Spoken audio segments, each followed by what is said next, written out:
satu kelompok yang sangat berbahaya dan mengancam keuntuhan sebuah negara. Karena kelompok ini akan senantiasa membawa kekacauan pada setiap zamannya dan tidak bisa dihentikan sampai kiamat dibangkitkan. Kelompok ini disebut dengan Al-Khawarij atau sekarang disebut dengan ideologi terorisme. Kita akan mengenal dari sisi sejarah apa itu Khawarij, kapan munculnya, siapa pengasasnya, kemudian bagaimana perkembangannya, dan bagaimana Khawarij ini muncul dari zaman ke zaman dan kelak yang terakhir menjadi para pengikut Dajjal. Ini yang kita akan bahas. Saya minta antum tidak usah ribut, catat saja. Karena nanti pembahasan ini akan banyak muncul sejarah, nama-nama orang, nama-nama tempat, dan begitu seterusnya. Jadi lisannya diam, tangannya saja yang mencatat. Ma'asyiral muslimin, santri, ikhwan dan akhwat yang dimuliakan Allah Subhanahu wa taala. Kita akan mengenal Khawarij dari sisi sejarah dulu sebelum saya jelaskan apa itu Khawarij, bagaimana sifat-sifatnya dan begitu seterusnya. Pemahaman Khawarij ini, ikhwan, dimulai dari zaman Nabi sallallahu alaihi wasallam. Jadi sejak zaman Rasul sallallahu alaihi wasallam masih hidup, Khawarij ini satu-satunya kelompok sesat yang muncul di zaman Rasul. Dan hadis-hadis tentang masalah Khawarij itu lebih dari 18 hadis, semuanya sahih bicara tentang Khawarij. Karena memang ini satu-satunya kelompok yang muncul di zaman Rasul. Tapi kalau kelompok sesat yang lainnya seperti Qadariyah, Jahmiyah dan yang lainnya itu muncul setelah wafatnya Rasul. Jadi ini satu-satunya firqah yang muncul di zaman Nabi sallallahu alaihi wasallam kemudian berkembang menjadi sebuah ideologi setelahnya. Bagaimana kisahnya? Ma'asyiral muslimin yang dimuliakan Allah Subhanahu wa taala. Ketika Nabi sallallahu alaihi wasallam melakukan peperangan, dalam sejarah ada namanya perang Hunain. Perang Hunain. Perang Hunain ini dimenangkan kaum muslimin dan kaum muslimin mendapatkan harta ghanimah, harta rampasan perang yang begitu banyak. Bahkan suatu ketika Ali radhiyallahu an mengirim emas kepada Nabi sallallahu alaihi wasallam, hasil rampasan perang itu dengan wadah kulit di mana emas itu belum dibersihkan dari tambangnya, masih emas batangan. Kemudian Nabi SAW ketika itu memanggil orang-orang yang baru masuk Islam supaya teguh keislamannya. Di antaranya 4 orang dipanggil Nabi SAW. Yang pertama namanya Uyainah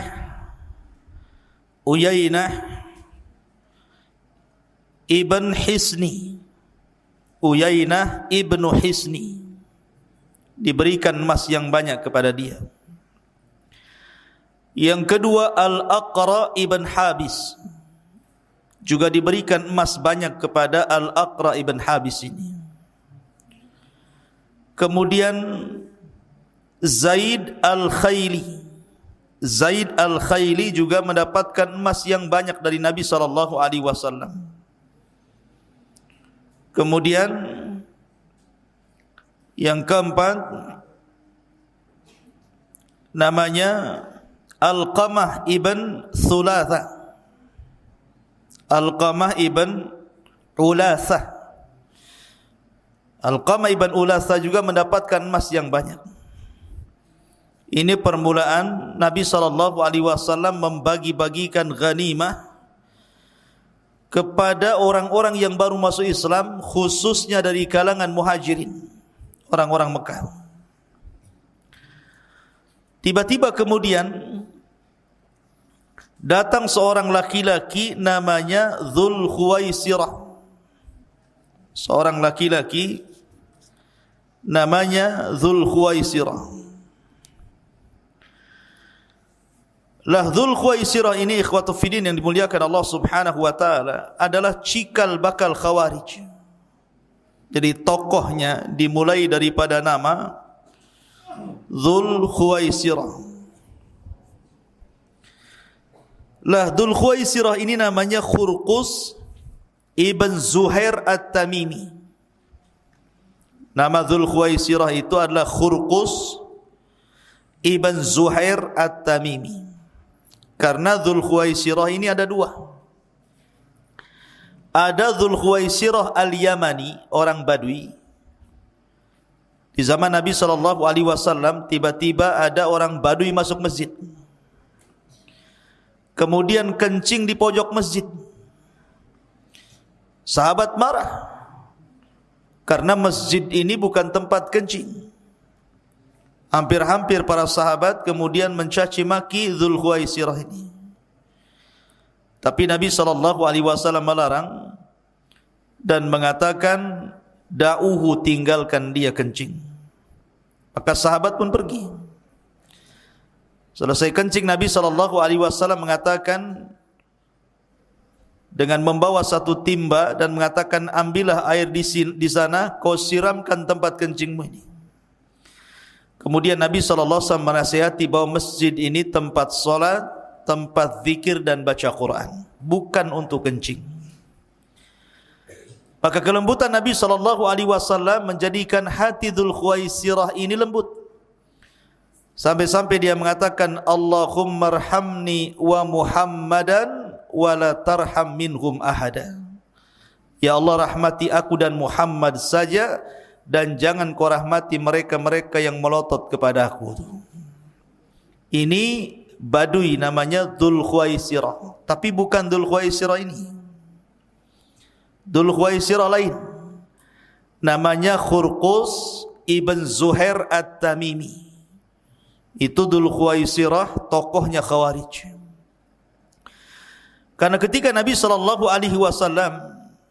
membagi-bagi harta rampasan perang itu kepada 4 orang dan juga yang lainnya, Dzul Khuwaisirah ini merasa Rasul SAW tidak berbuat adil, sehingga Nabi SAW dituduh oleh Dzul Khuwaisirah curang dalam pembagian.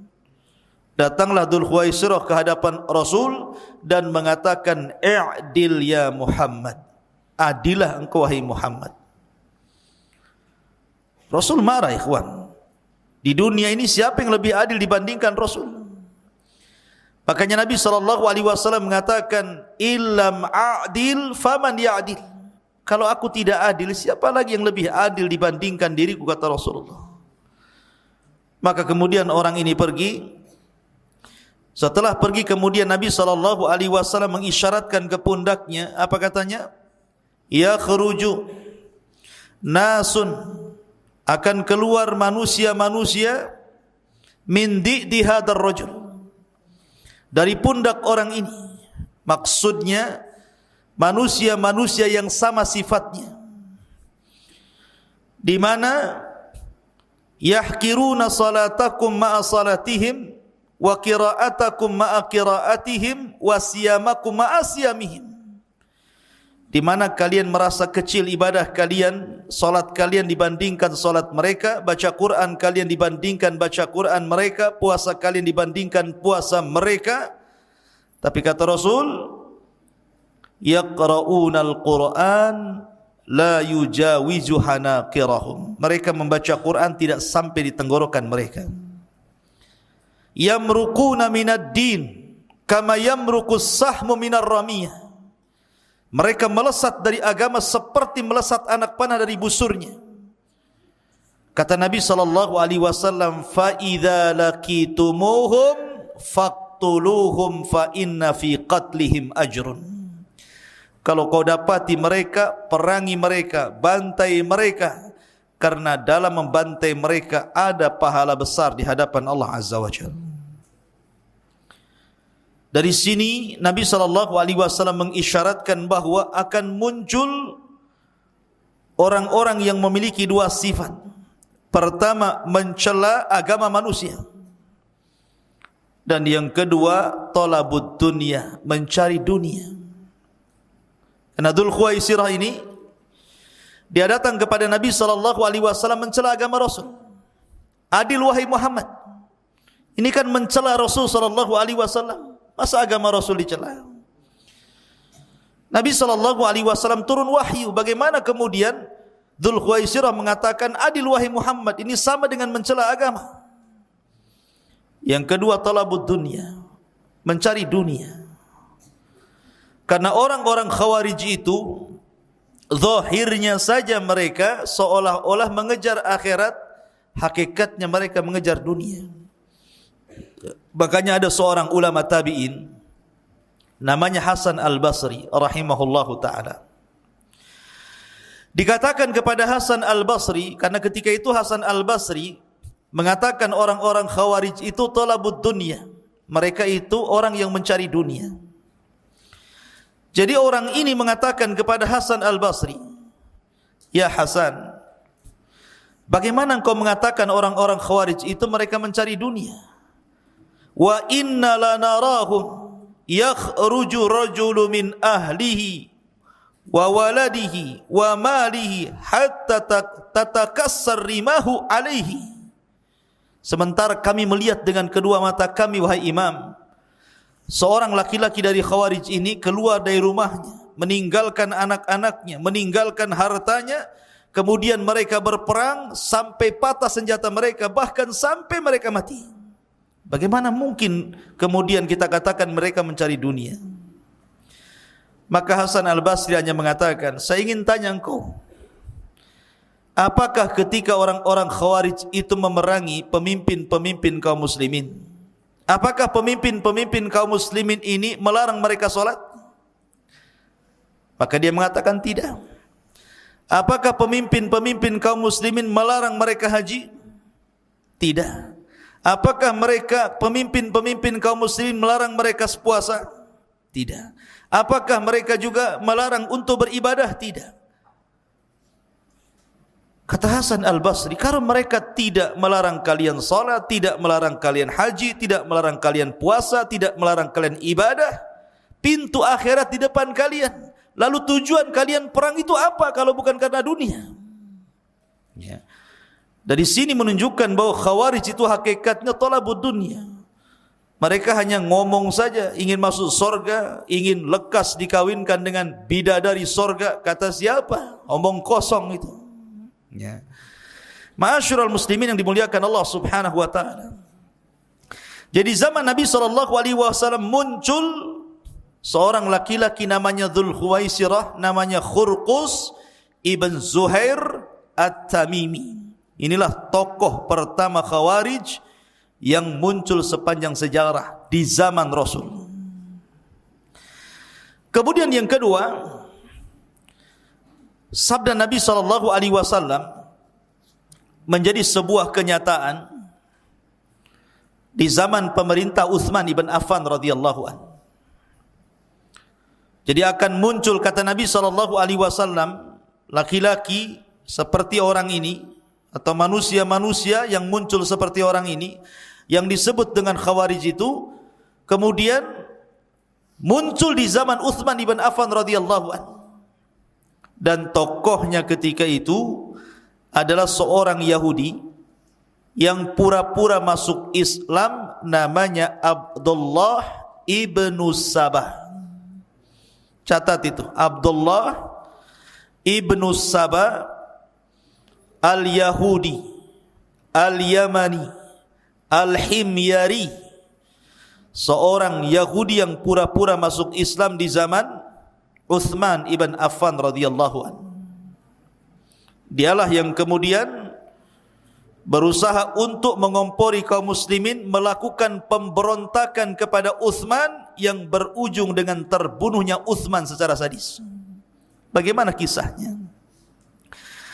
Ma'asyiral muslimin yang dimuliakan Allah Subhanahu wa taala, ketika Abdullah ibn Sabah ini berusaha mempengaruhi orang-orang Mekah dan Madinah dan di sekitarnya atau orang-orang Hijaz, tidak bisa.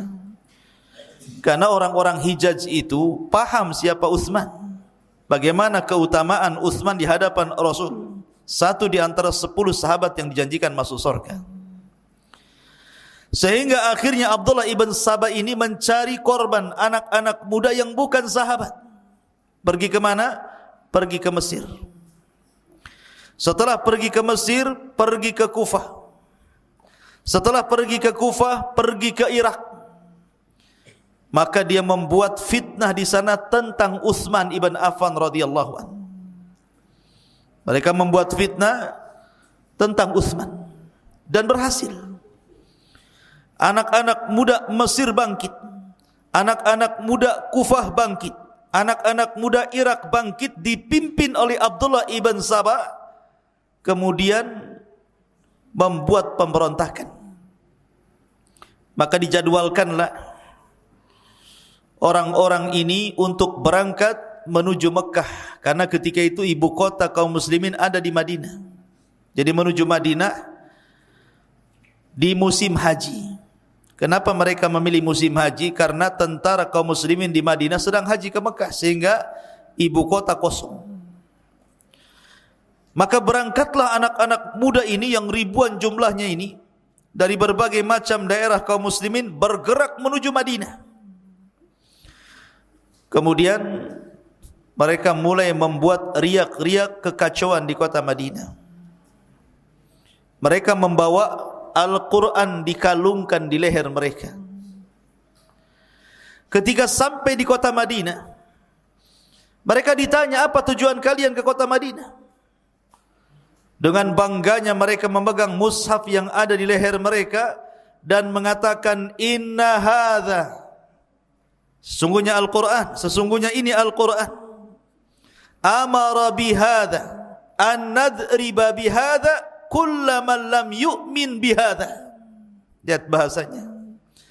Sesungguhnya Al-Quran ini memerintahkan untuk membunuh orang ini, maksudnya Uthman ibn Affan, karena Uthman sudah tidak beriman dengan Al-Quran. Inna hadza amara an nadriba bihadza kullaman yu'minu bihadza. Ini bahasa mereka. Akhirnya kemudian tokoh-tokoh yang ada di Madinah, Ali radhiyallahu anhu ada di situ. Kemudian Ali radhiyallahu anhu mulai mengundang para demonstran ini, orang-orang yang memberontak ini, berdialog kepada mereka. Tujuan kalian itu apa sebenarnya? Kenapa kalian berontak kepada Amirul Mukminin, pemerintah yang sah, Uthman ibn Affan radhiyallahu anhu? Maka mereka mengatakan ada 5 syubhat, ada 5 perkara, catat. Kenapa mereka memberontak Uthman itu? Ini alasannya 5. Pertama, Uthman annahu atamma as-salata bi Makkah. Dia sudah menyelisihi sunnah Rasul. Lihat, orang Khawarij yang pertama kali dicela agamanya dulu. Sebagaimana Dzul Khuwaisirah mencela Rasul, agamanya dulu. Sesungguhnya Uthman itu ketika di Mekah, kan dia seorang musafir. Harusnya dia mengqashar salat, malah menyempurnakan salat. Dicela agamanya. Kemudian yang kedua, annahu hammahima. Uthman ini punya peternakan unta dan itu unta-untanya sengaja digemukkan untuk kebutuhan dia dan keluarganya, bukan untuk kaum muslimin. Artinya ini kepentingan dia. Yang ketiga, kharaqal mushaf. Utsman sudah membakar mushaf, masa Quran dibakar?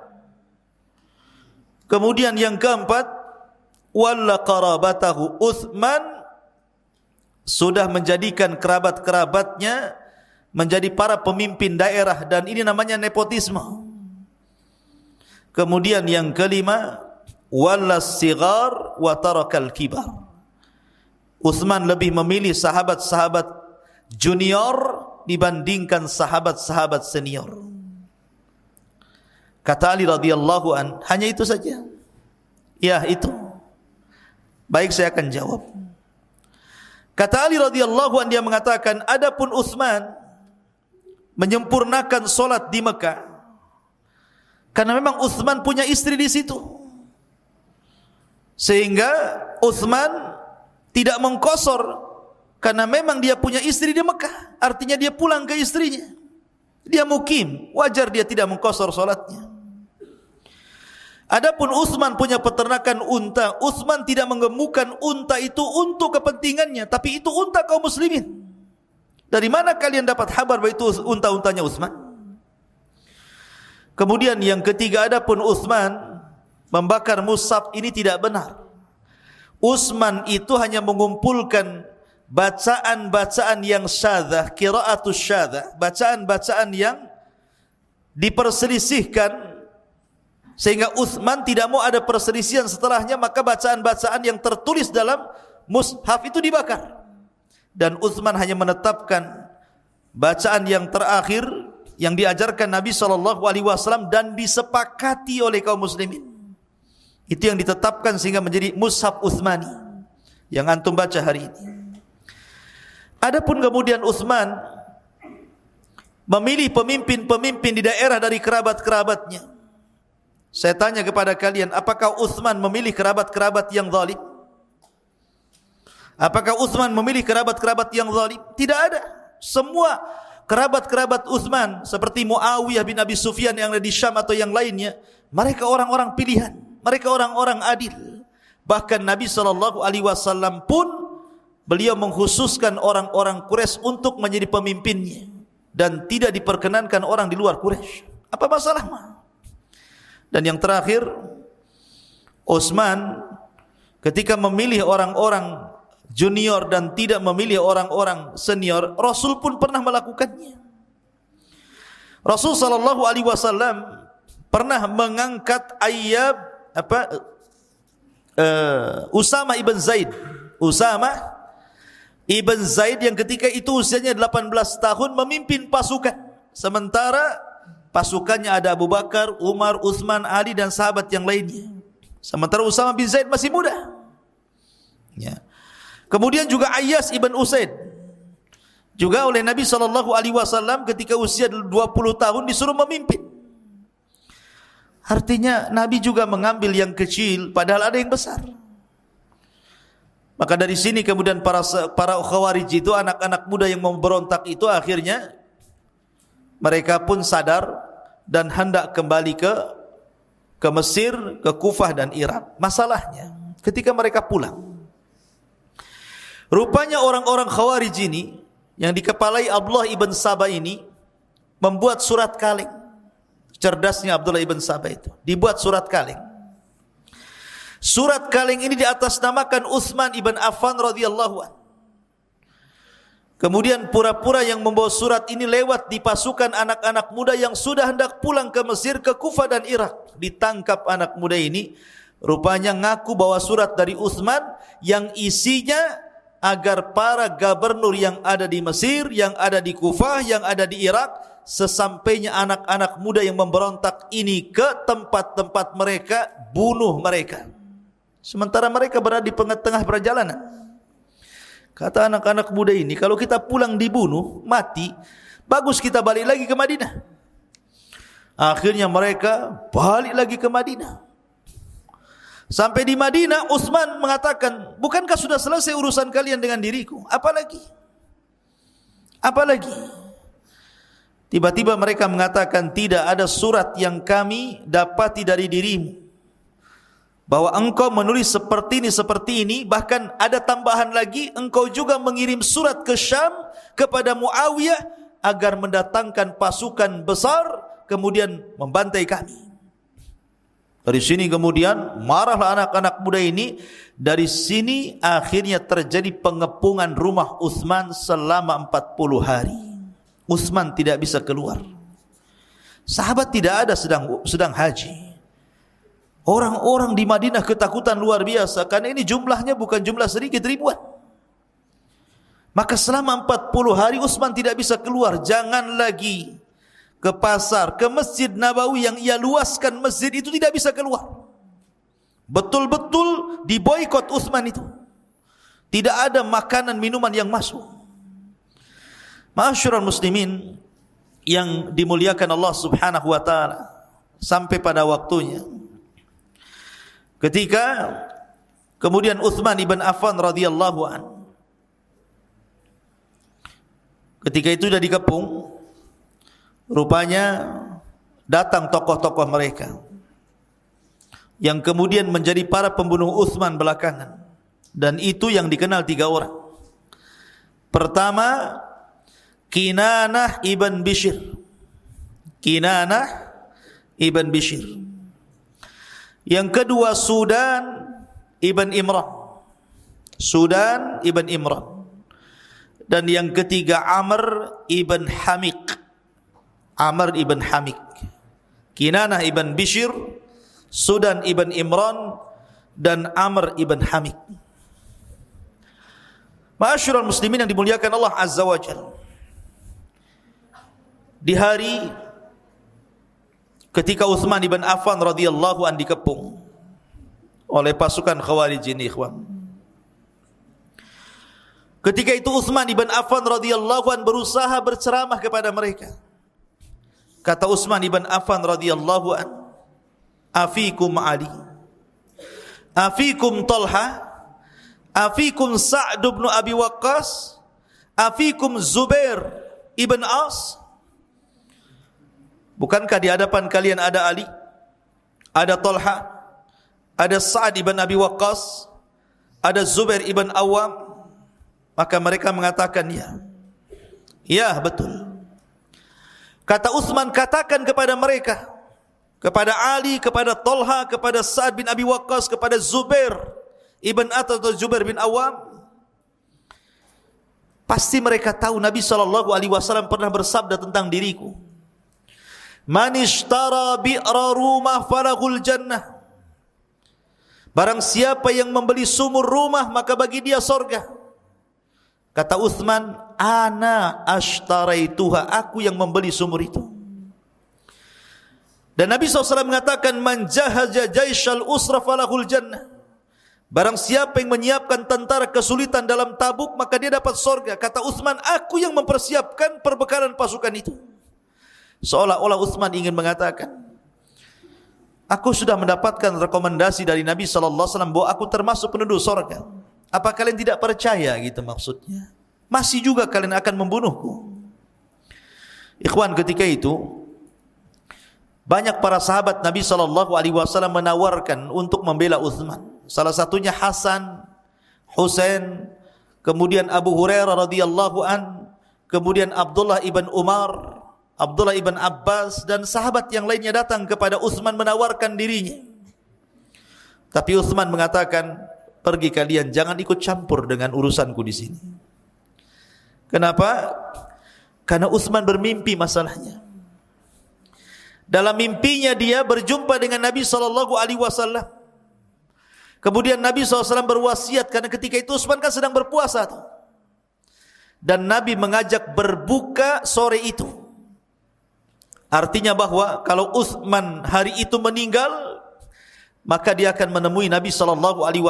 Maka Utsman tidak mau hari itu kemudian ditolong siapapun, disuruh pergi orang-orang itu.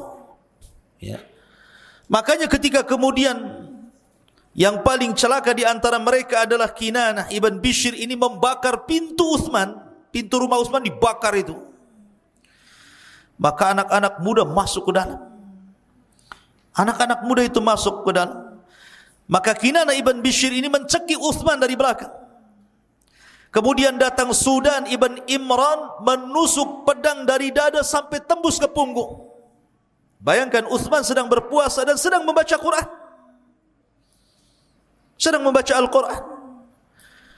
Kemudian setelah Uthman meninggal dunia, datanglah Amr ibn Hamiq, kemudian menusuk sampai 9 kali dan mengatakan yang 3 tusukan untuk Allah dan yang 6 tusukan untuk sesuatu dalam hatiku, katanya. Lihat Uthman dibunuh dengan cara sadis. Uthman ketika meninggal hanya membacakan ayat fasayakfikahumullahu wa huwas samiul basir. Cukuplah Allah yang akan membalas mereka, dan Allah zat yang maha mendengar lagi maha melihat. Uthman dibunuh dengan cara dikeroyok dengan cara sadis, ditusuk berkali-kali sampai akhirnya Uthman pun harus meninggal. Lah istrinya Nailah ini, istrinya Nailah, ketika kemudian mereka menusuk Uthman ini, istrinya kan tidak tega melihat suaminya. Ditariknya baju suaminya, maksudnya dihalang-halangi. Lah ketika tangannya masuk ke dalam baju Uthman, ditebasnya tangan istrinya sehingga jari-jarinya terputus masuk ke dalam pakaian Uthman ibn Affan radhiyallahu anhu. Menjeritlah Nailah, darah di mana-mana.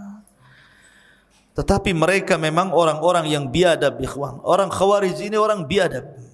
Mereka tidak punya rasa rahmat dalam hati mereka. Tidak ada kasih sayang sama sekali dalam hati mereka.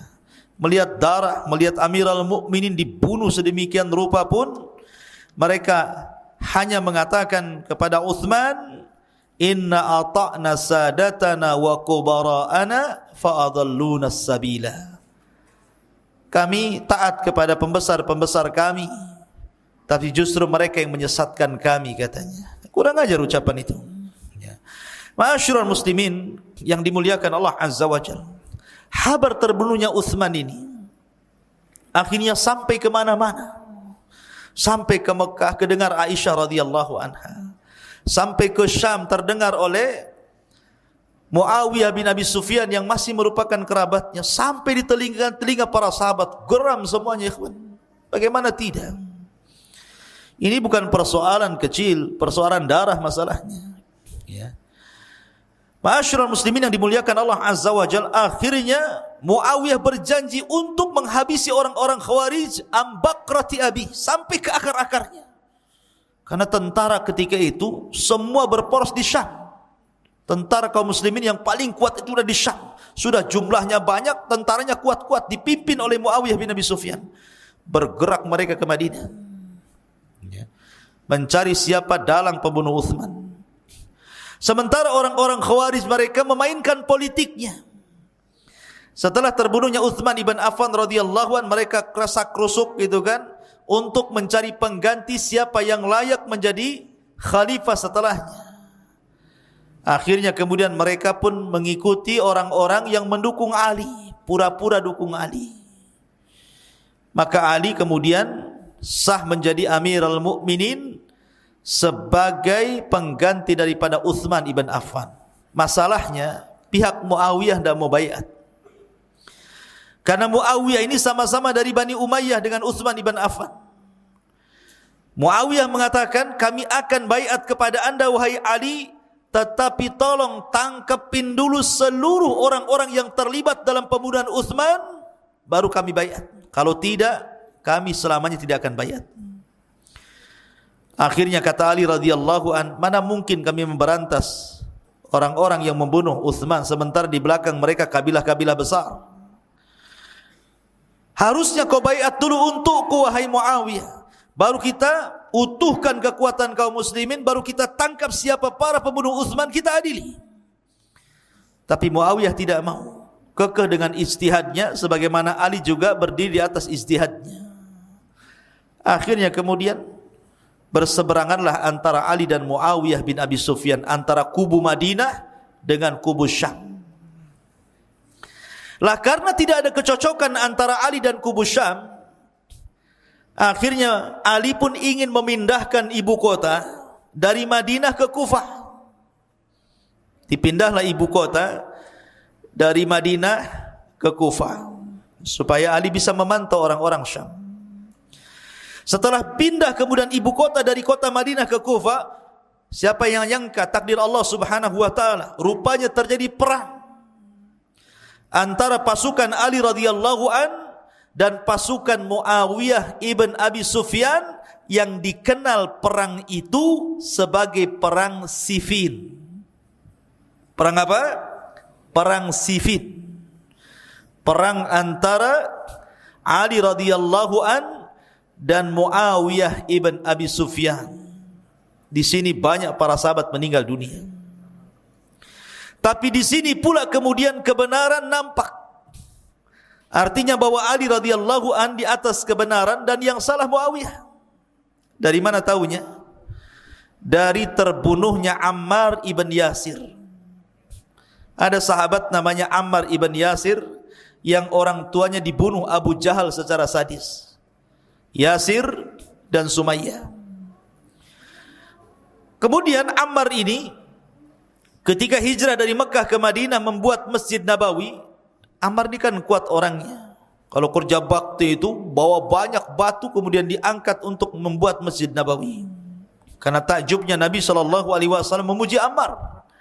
Tapi kata Nabi SAW di ujung hadis mengatakan, Ya Ammar sataktuluka fi'atun baghiyah. Wahai Ammar, engkau akan dibunuh oleh para pemberontak.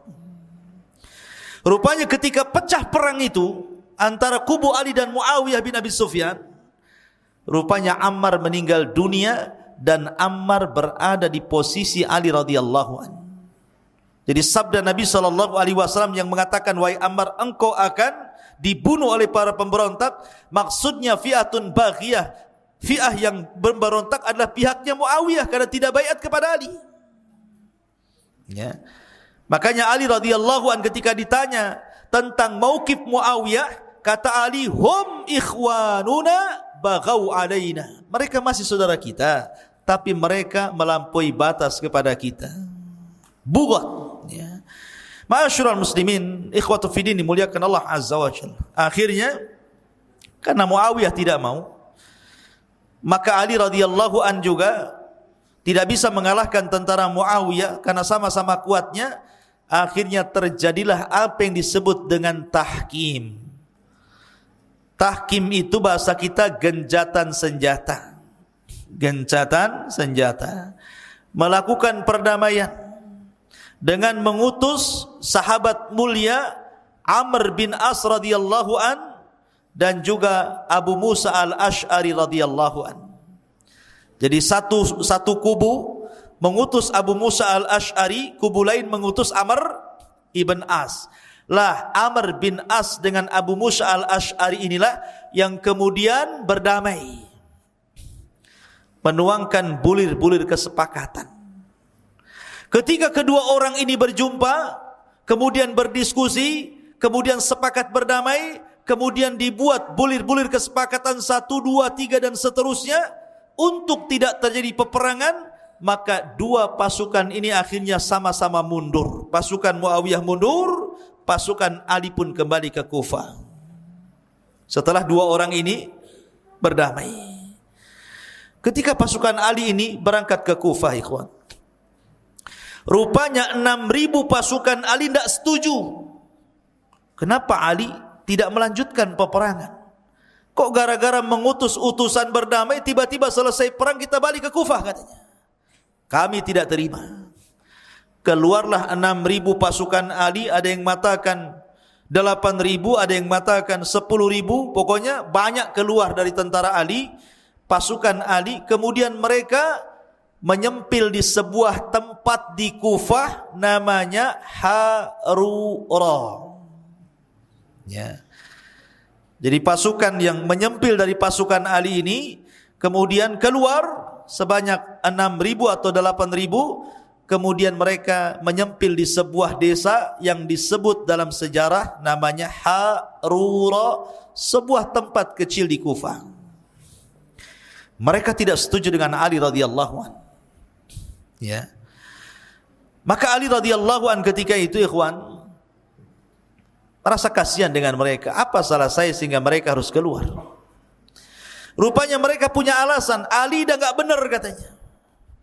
Masa Ali mengutus utusan kemudian berhukum dengan seseorang? La hukma illallah. Tidak ada hukum kecuali hukum Allah. Wa man lam yahkum bima anzalallah faulaika humul kafirun. Siapa yang tidak berhukum dengan Allah, hukum Allah dia kafir. Dari situ mereka memponis Ali radhiyallahu an menjadi kafir. Ali kafir karena tidak berhukum dengan hukum Allah dan bersandar kepada hukum manusia. Ma'asyiral muslimin yang dimuliakan Allah Azza wa Jalla, Ali pada permulaannya membiarkan kelompok yang nyempil itu.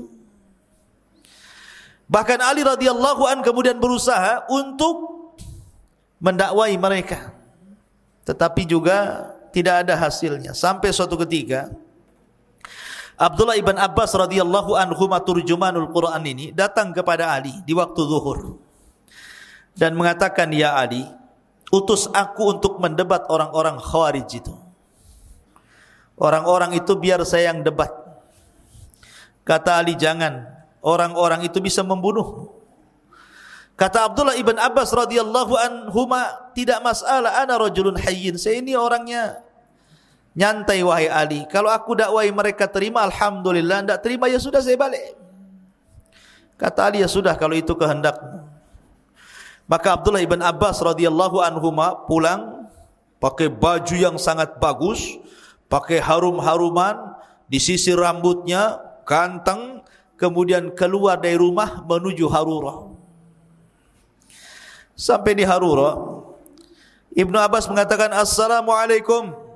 Tidak dijawab karena menurut mereka Ibnu Abbas itu kafir masalahnya, mendukung Ali. Mereka yang mengatakan, apa yang kau kehendaki wahai Ibnu Ammi Rasul, anak paman Rasul. Kemudian tiba-tiba pemimpin orang Khawarij mengatakan, ya ayyuhal mujahidin, ya ayyuhal muwahhidin, tahukah engkau siapa dia? Dia adalah Ibnu Abbas yang dikatakan dalam Al-Quran, innahum qaumun khasimun.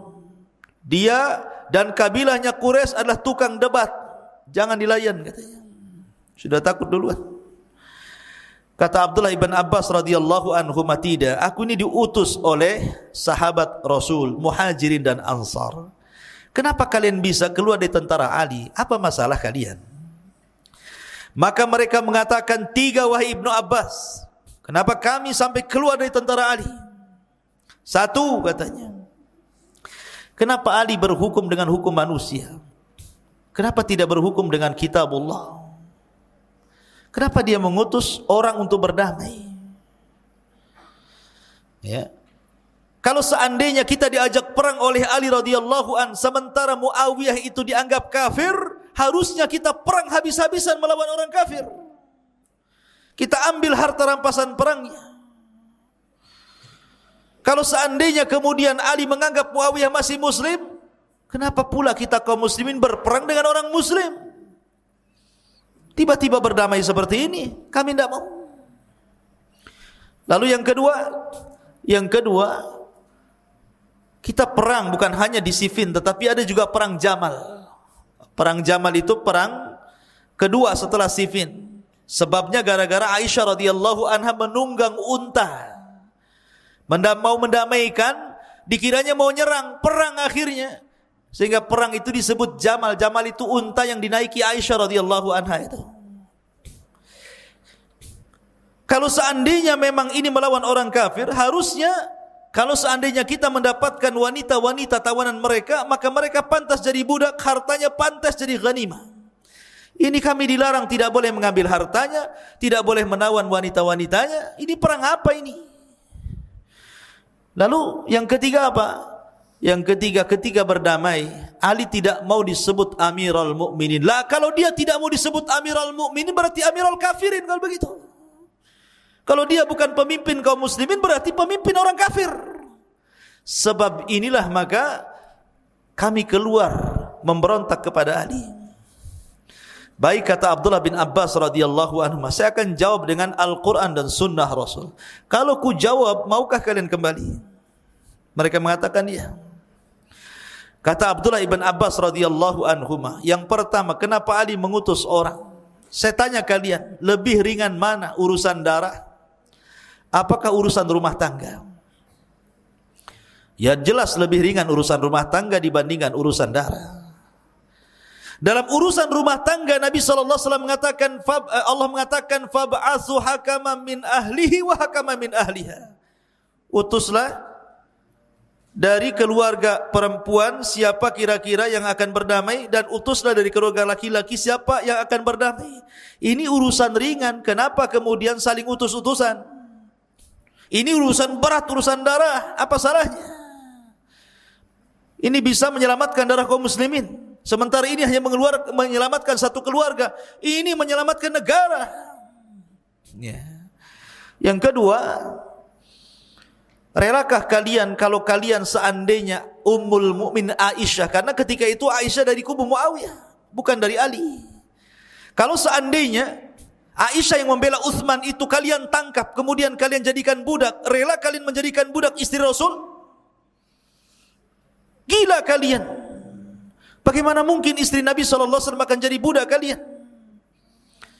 Kemudian yang ketiga, soal ahli tidak mencantumkan Amirul Mukminin. Rasul pun pernah tidak mencantumkan Amirul Mukminin dalam perjanjian Hudaybiyah 10 tahun. Tidak dicantumkan Nabi dan Rasul, hanya Muhammad ibn Abdullah gitu saja. Akhirnya separuh pasukan sadar, kemudian kembali. Tetapi separuhnya tidak sadar, degil. Masih tetap di situ bertahan dengan keyakinannya. Ketika Abdullah ibn Abbas kemudian berhasil mengembalikan separuh, setelah itu Ali radhiyallahu an baru mendatangi mereka. Ali radhiyallahu an tiba-tiba khutbah di masjid mereka. Sebagian mereka ada yang kasar, inzil ya kafir, turun orang kafir, katanya. Ali dikafir-kafirkan. Turun orang kafir, ngapain kau khutbah di sini, katanya. Mereka mengatakan, wa man lam yahkum bima anzalallah fa ulaika humul kafirun la hukma illallah. Ali mengatakan kalimatul haq urida bihal batil. Kalimatnya benar tetapi kalian kehendaki kebatilan. Masalahnya apa? Kemudian mereka mengatakan, engkau telah berhukum dengan hukum manusia, la hukma illallah, tidak ada hukum dengan hukum Allah. Kata Ali radhiyallahu an, kalau begitu datangkan Quran kepadaku. Diambilnya Al-Quran besar. Kemudian kata Ali, hei Quran, bicara kamu. Quran mana bisa bicara kalau enggak dibaca? Bicara kamu. Apa yang saya lakukan ini salah, katanya. Ya Quran tidak bisa bicara. Maka orang-orang Khawarij mengatakan, ya Ali bukan seperti itu. Bahwa pemahaman dalam Al-Quran itulah yang mengatakan kau telah kafir. Berdebatlah mereka dengan Ali radhiyallahu, intinya mereka tidak mau kembali kepada Ali. Baik, kata Ali, begini saja.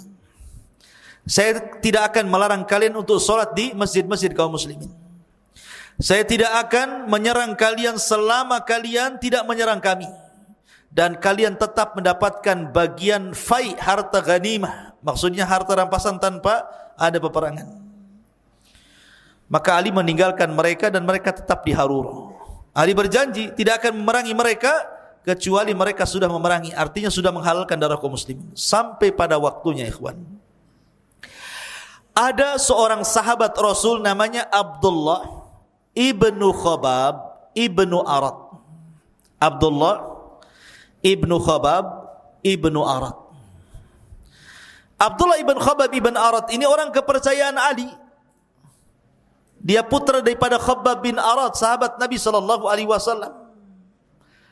Dia bawa istrinya, dia bawa budaknya, dia bawa anaknya pulang menuju Kufah. Rupanya lewat di desa Harura tadi. Ditangkap sama orang-orang Harura itu. Orang-orang yang nyempil dari pasukan Ali yang tinggal sedikit itu. Ditangkap. Kemudian dibawa ke tepi sungai. Ke tepi sungai dibawa. Kemudian ditanyai tentang bagaimana sikap engkau terhadap Abu Bakar dan Umar, sikap engkau terhadap Utsman, sikap engkau terhadap Ali. Maka dengan jujur Abdullah ibn Khabbab memuji mereka semuanya. Apa dengan mereka? Abu Bakar, Umar, Utsman, Ali, mereka orang khair, orang baik. Bahkan lebih baik dibandingkan kalian. Akhirnya mereka geram, kemudian mereka hendak membunuh keluarga Khabbab ibn Arat, Abdullah ibn Khabbab ibn Arat, dibawa ke tempat lain. Sepanjang perjalanan ini lewat di kebun kurma. Kebun kurma itu milik orang Nasrani. Ada satu kurma jatuh, diambil. Pas mau dimakan sama kawannya, ittaqillah, kamu belum dapat izin, kenapa kau makan kurma itu? Lemparkan kembali. Akhirnya enggak jadi dimakan, dilempar lagi. Kemudian berangkat lagi. Ketemu babi di tengah jalan, hampir ditebas. Betul-betul ditebas, kemudian mati babi itu. Kata kawannya, kenapa kau bunuh babi itu? Babi itu milik orang zimmi, orang kafir zimmi. Kau harus minta maaf, katanya. Akhirnya ketika ketemu orang yang punya babi, minta maaf, saya sudah bunuh babimu, katanya. Akhirnya kemudian terakhir, ketika Abdullah ibn Khabbab bin Arat ini sudah sampai di tempat eksekusi kematian, kata Abdullah ibn Khabbab bin Arat, kalian ini aneh. Kalian pura-pura zuhud melihat kurma jatuh dan itu milik orang Nasrani. Kemudian kalian tidak mau makan, langsung dilempar. Kemudian ketika kalian membunuh babi, kemudian kalian harus minta izin dulu, minta uzur karena sudah membunuh babinya. Sekarang kau akan membunuh aku? Lebih mahal mana darahku dengan darah babi itu? Tapi tetap saja akhirnya Abdullah ibn Khabbab bin Arat pun dibantai orang Khawarij. Sampai jariyahnya yang sedang hamil ditusuk perutnya, dibelek keluar ususnya, dibunuh bayinya sampai mati semua di situ. Lihat dahsyatnya orang-orang Khawarij, tidak ada rahmat sama sekali. Akhirnya kemudian kabar pembunuhan Abdullah ibn Khabbab bin Arat sampai ke telinga Ali, marah Ali. Ali sudah ngomong, aku tidak akan perangi kalian sebelum kalian merangi kami. Ini sudah menghalalkan darah kaum muslimin. Maka Ali mempersiapkan pasukan besar, dikirimnya ke Harura, dibantai mereka semua sama Ali radhiyallahu an, karena mereka sudah mulai menghalalkan darah kaum muslimin. Dari sini ma'asyiral muslimin yang dimuliakan Allah Azza wa Jalla. Makanya Khawarij ini asasnya 3. Dari semua kisah yang saya ceritakan. Pertama, mereka khuruj, memberontak kepada pemerintah yang sah. Dan khurujnya itu, memberontaknya itu karena ada sebuah pemahaman yang disebut dengan takfir, mengkafir-kafirkan. Dia kafirkan Ali, dia kafirkan orang-orang yang mendukung Ali dan begitu seterusnya. Kemudian yang ketiga berakhir menghalalkan darah kaum muslimin. Dibunuhnya Abdullah ibn Khabbab ibn Arat. Pertama khuruj, memberontak. Memberontak kepada siapa? Memberontak kepada Uthman, berakhir dengan terbunuhnya Uthman. Kemudian di zaman Ali memberontak kepada Ali radhiyallahu an. Kemudian yang kedua takfir, dikafir-kafirkannya Ali. Kemudian yang terakhir halal darah kaum muslimin, dibunuhnya Abdullah ibn Khabbab ibn Arat. Dari sini Nabi SAW mengatakan, فَإِذَا لَكِيتُمُوهُمْ فَاقْتُلُوهُمْ فَإِنَّ فِي قَتْلِهِمْ أَجْرٌ. Apabila kau dapati mereka, bantai mereka, perangi mereka. Karena engkau kalau mendapati mereka dan memerangi mereka, dalam memerangi mereka itu dapat pahala besar. Karena mereka itu orangnya sadis, tidak punya rahmat. Ya. Nabi SAW itu pernah 13 tahun betul-betul dihabisi dakwahnya orang-orang Quraisy. Orang-orang Quraisy itu menghabisi dakwah Rasul dengan berbagai macam cara. Mulai dari ucapan, perbuatan, sampai kepada tingkat upaya pembunuhan. Sehingga Rasul hijrah ke Madinah. Setelah kemudian Rasul kuat dari Madinah, akhirnya Mekah dikuasai dalam perang Fathu Mekah. Nabi SAW memaafkan orang-orang musyrik itu. Rasul ketika berdiri di Bukit Safa, dia melihat orang yang pernah menghinanya, yang pernah menyakitinya, yang pernah menyakiti para sahabatnya. Rasul melihat muka-muka orang itu. Tapi Nabi SAW mengatakan, idhabu fa antumut tulaqa. Pergi kalian, kalian sudah aku maafkan. Padahal mereka orang-orang musyrik. Tetapi giliran Nabi SAW bicara tentang Khawarij, yang mereka dikias, yang disifatkan ahli ibadah, ahli puasa, ahli baca Quran, mata mereka cekung karena suka qiyamul lail, kurus mereka, badan mereka kurus karena biasa berpuasa. dan lisan-lisan mereka rusak gara-gara banyak membaca Quran. Tetapi Nabi SAW mengatakan, فَإِذَا لَكِتُمُهُمْ فَاقْتُلُوهُمْ قَتْلَ عَادٍ. Apabila kau dapati mereka, perangi mereka, binasakan mereka seperti Allah binasakan kaum Ad. Kenapa? Ya. Kenapa orang musyrik dimaafkan sama Rasul, orang Khawarij tidak dimaafkan? Karena orang-orang Khawarij ini bahaya sekali. Kita lihat hari ini orang-orang Khawarij yang melakukan bom-bom bunuh diri itu, ikhwan. Orang-orang itu jahil, masih muda, tidak punya agama. Jarang orang yang melakukan bunuh diri itu seorang kakek yang usianya 80 sampai 9 tahun itu tidak pernah saya dapat berita. Karena enggak bunuh diri pun mati dia. Sudah 80 tahun dah waktunya mati. Lihat kayak kemarin kejadian bom bunuh diri itu.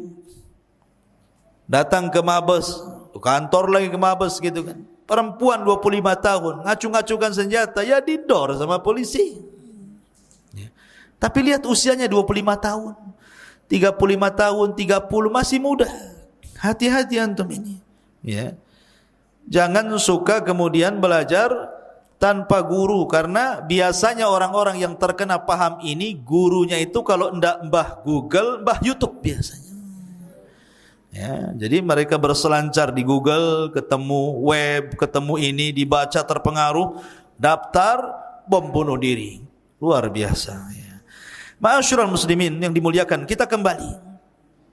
Maka kemudian Ali radhiyallahu membuat pasukan besar untuk apa?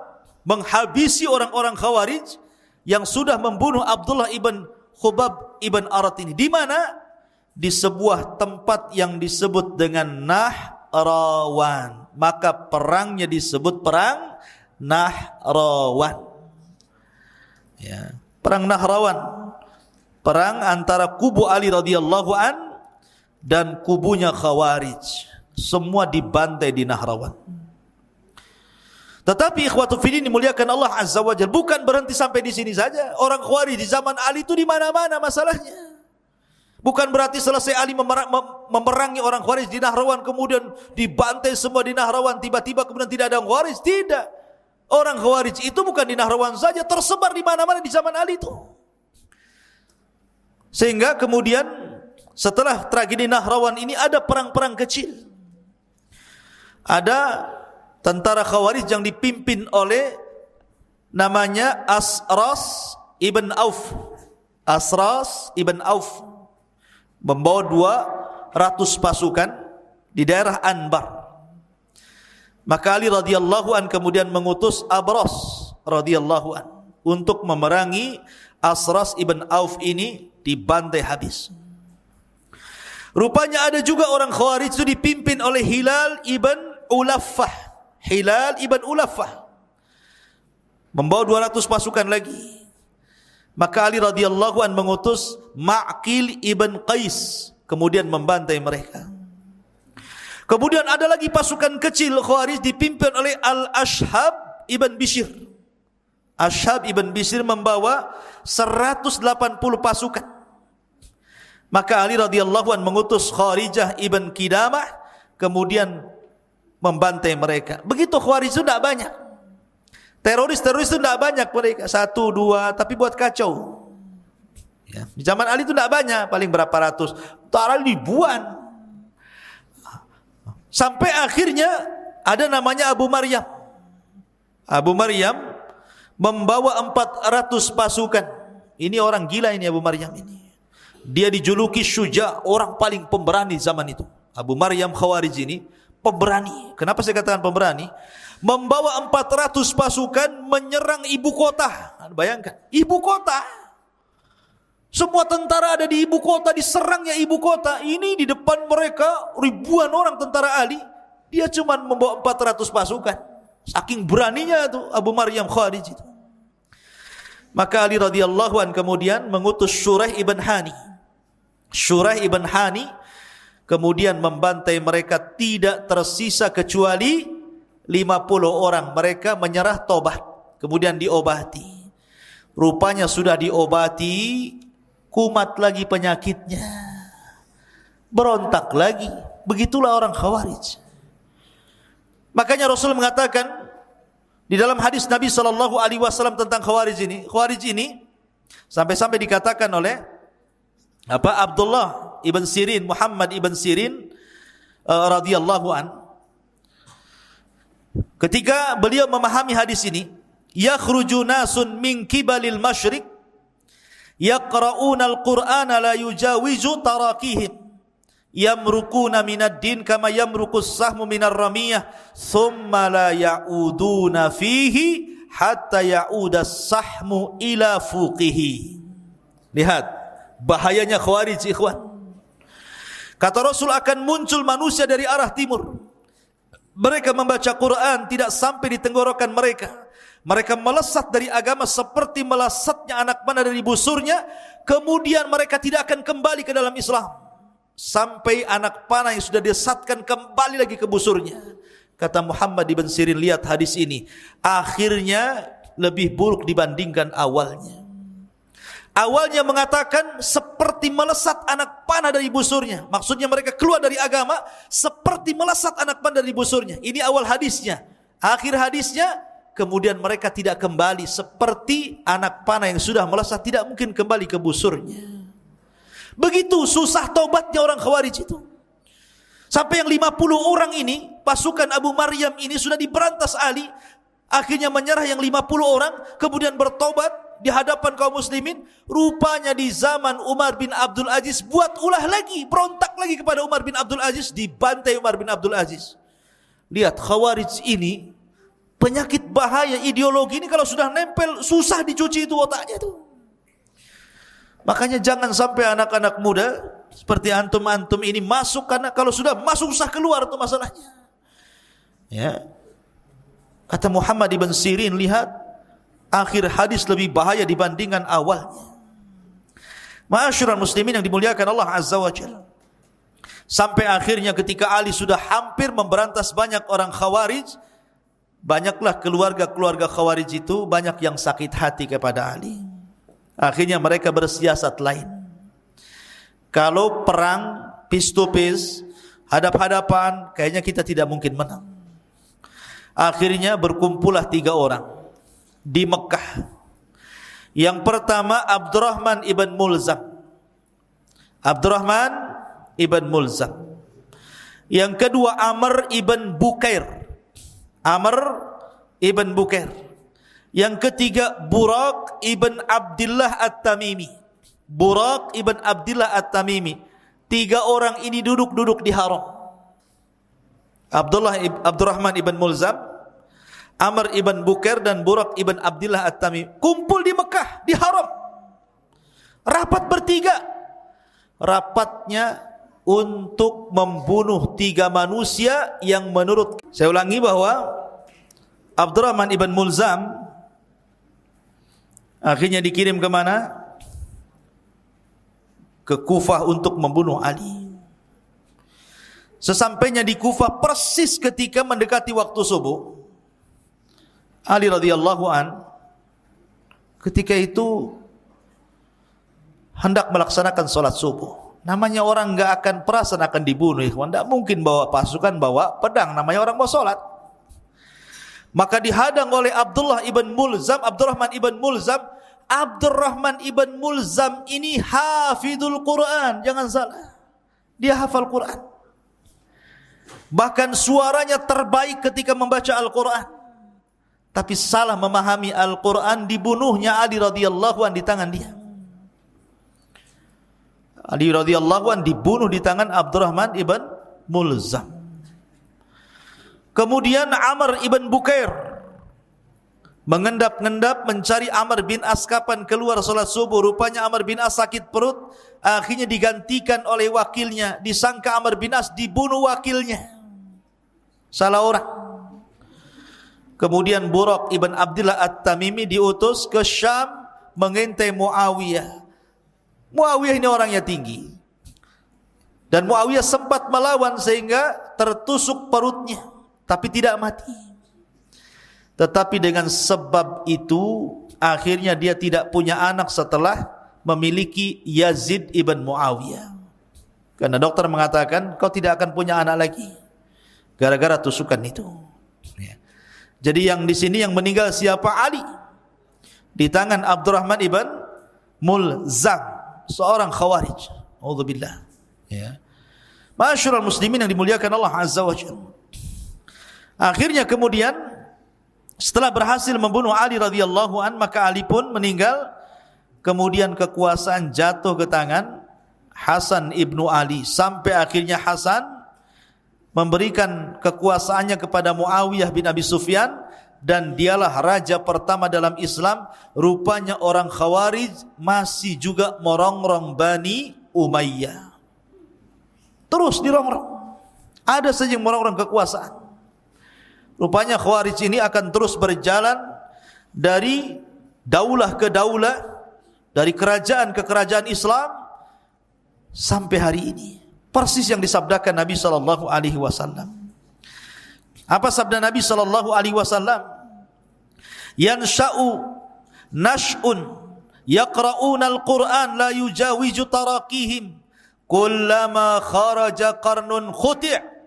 Qala Ibnu Umar, sami'tu an-nabiyya sallallahu alaihi wasallam yaqul kullama kharaja qarnun khuti' aktsara min 20 marratan hatta yakhruja fi iradihimud dajjal. Akan tumbuh para pemuda yang membaca Al-Quran, akan tetapi Al-Quran tidak melewati kerongkongan mereka. Setiap kali kelompok dari mereka muncul, maka mereka pantas untuk diberantas. Ibnu Umar berkata, aku mendengar Nabi SAW bersabda, setiap kali kelompok dari mereka keluar, maka mereka pantas untuk dihancurkan. Lebih dari 20 kali dia mengucapkan seperti itu, sampai Dajjal keluar di dalam kelompok terakhir di antara mereka. Akhirnya orang-orang Khawarij belakangan menjadi para pengikut Dajjal. Itulah kisah Khawarij. Baik, kita akan mengenal tentang nama dan lakob-lakobnya. Kelompok ini yang masyhur disebut Khawarij. Kenapa disebut Khawarij? Karena mereka diambil kalimat khuruj. Khawarij itu diambil dari kalimat khuruj. Khuruj di sini artinya memberontak kepada pemimpin yang sah dari pemimpin kaum muslimin. Yang kedua, mereka juga disebut al-muhakkimah, karena mereka memberontak disebabkan tahkimnya Ali radhiyallahu anhu dengan Muawiyah. Mereka juga disebut al-haruriyah, karena mereka kemunculannya berasal dari satu desa di Kufah, namanya desa Harura. Mereka juga disebut kelompok Nahrawan, karena pemberantasan Ali ketika memerangi Khawarij itu perangnya disebut Nahrawan. Mereka juga disebut Al-Mariqah, yang melesat dari Islam, karena Rasul yang mengatakan yamruquna minad din kama yamruqus sahmu minar ramiyah. Mereka melesat dari agama seperti melesat anak panah dari busurnya. Mereka juga disebut al-mukaffirah, yang suka mengkafir kafirkan orang di luar kelompoknya. Kemudian mereka juga disebut sabaiyah, karena cikal bakal orang Khawarij pun didirikan oleh Abdullah ibn Sabah, maka disebut sabaiyah.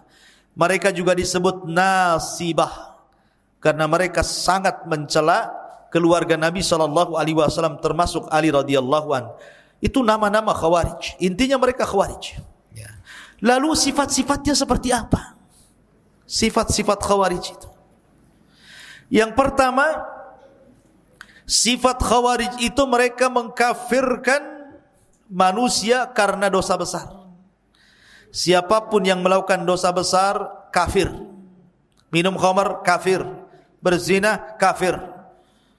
Maling, kafir. Merampok, kafir. Semua dikufar-kafirkan. Semua kafir kecuali dia aja enggak kafir. Kemudian yang kedua, suka memberontak kepada pemerintah, baik dengan ideologi ataupun dengan perbuatan. Kemudian yang ketiga, mereka melakukan muamalah kepada pemerintah itu seperti muamalah dengan orang kafir. Ditogut-togutkannya pemerintah itu. Wah, ini pemerintah togut, enggak benar nih. Ya. Kemudian yang nomor 4, sarfun nusus, suka memaling-malingkan nas Al-Quran dan Sunnah. Setiap ada ayat yang memerintahkan kepada kebaikan, mencegah kepada kemungkaran, pasti ditujukan kepada pemimpin. Mereka itu juga sifat-sifatnya adalah kasratul qurra, banyak baca Quran, banyak ibadah, luar biasa ibadah mereka. Dan mereka masih muda-muda, tapi jahil agama. Mereka menang semangat, masih muda-muda, jahil agama, akhirnya mereka mudah dipengaruhi. Kemudian juga mereka menampakkan syiar-syiar Islam.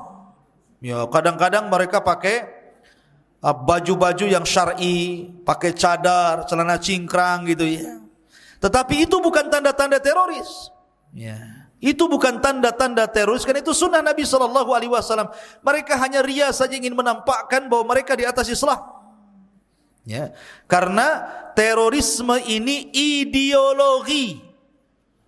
Orang melakukan bom bunuh diri itu bukan karena pakai cadar, bukan karena celananya cingkrang, bukan karena pakai jubah. Bukan itu yang mendorong itu orang untuk melakukan bom bunuh diri. Tetapi yang mendorong orang melakukan bom bunuh diri itu karena ideologinya, karena akidahnya, karena keyakinan dan pemikirannya yang sesat yang mendorong dia untuk melakukan bom bunuh diri. Jadi bukan karena pakaian. Nggak ada urusan pakaian dengan bom, nggak ada urusan cingkrang dengan bom, nggak ada urusan janggut dengan bom, nggak ada. Karena bom itu ada urusan dengan ideologi yang sesat. Ya. Ma'asyiral muslimin yang dimuliakan Allah Azza wa Jalla. Kemudian di antara ciri-ciri mereka adalah al-khalal. Mereka ada kepincangan ketika memahami Al-Quran dan Sunnah. Mereka selalu melirik ayat-ayat yang berbicara tentang azab dan meninggalkan ayat-ayat yang bicara tentang rahmat. Mereka lebih memilih azab-azab ancaman dan mereka meninggalkan azab-azab tentang perjanjian ataupun surga dan neraka. Kemudian juga mereka jahil. Mereka jahil. Mudah untuk segera menghukum sesuka mereka dan keras hati. Dan ini yang lebih parah, mereka memerangi orang Islam dan membiarkan para penyembah berhala. Harusnya para teroris ini kalau mau bom bunuh diri sono ke Israel. Karuan jelas musuhnya kan.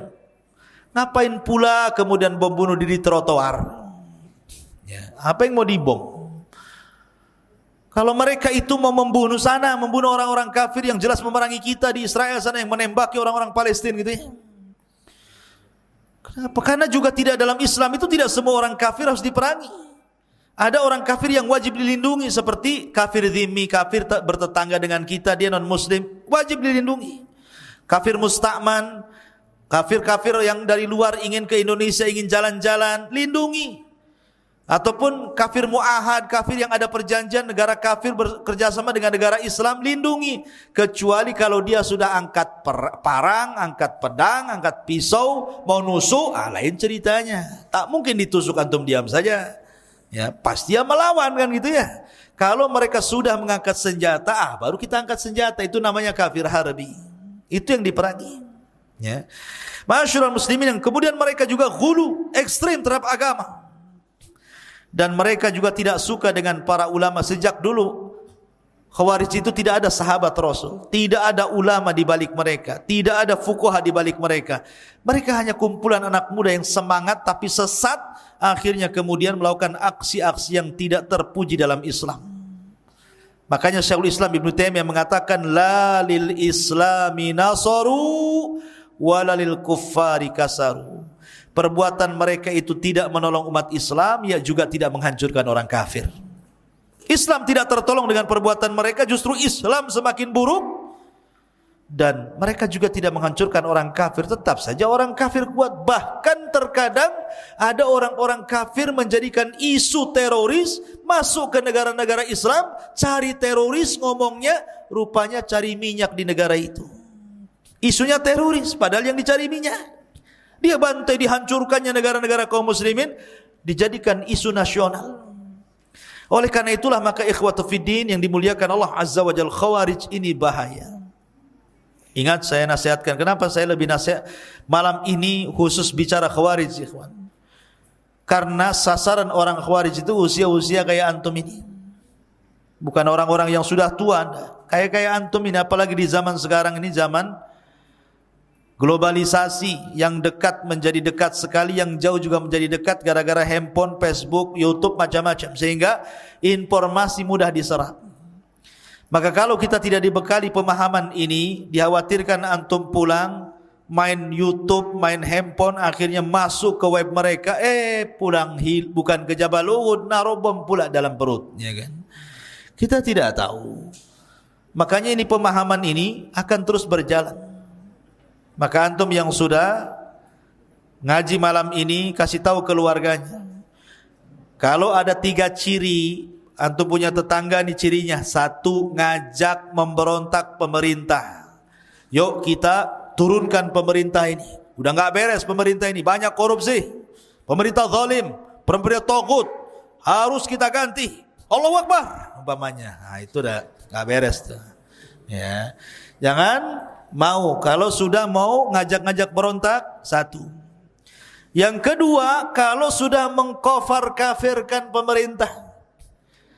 Oh, pemerintah ini zalim, tidak berhukum dengan hukum Allah, berarti pemerintah ini tagut, berarti kafir. Maka yang mendukungnya kafir, berarti menteri-menterinya kafir, berarti polisinya juga kafir, tentaranya kafir, TNI-nya kafir, partainya kafir, pendukungnya kafir, semua kafir, dia saja yang enggak kafir. Enak kali, ya kan? Semua kafir, dia tak kafir. Ini kalau sudah kufar kafir, hati-hati. Nah, ini ideologi yang kedua Khawarij. Yang ketiga nih, kalau sudah ngajak bom bunuh diri, diiming-imingi nanti langsung masuk surga. Kata siapa? Yang ada orang yang dicetak orang Khawarij untuk menjadi para pelaku bom bunuh diri itu sebenarnya sedang disiapkan untuk menjadi kilabu ahlin nar, anjing-anjingnya neraka, kata Rasulullah. Karena Khawarij itu anjing-anjingnya neraka. Jadi kalau orang mau untuk dijadikan pengantin bom bunuh diri, hakikatnya anda itu dijadikan anjingnya orang Khawarij untuk dimasukkan ke neraka. Makanya Rasul mengatakan, hum kilabu ahlin nar, hum kilabu ahlin nar. Mereka adalah anjing-anjingnya neraka, mereka anjing-anjingnya neraka. Na'udzubillah. Ya. Jadi orang Khawarij ini bahaya sekali, ikhwatu fiddin yang dimuliakan Allah Azza wa Jalla. Baik, ini materi tentang Khawarij.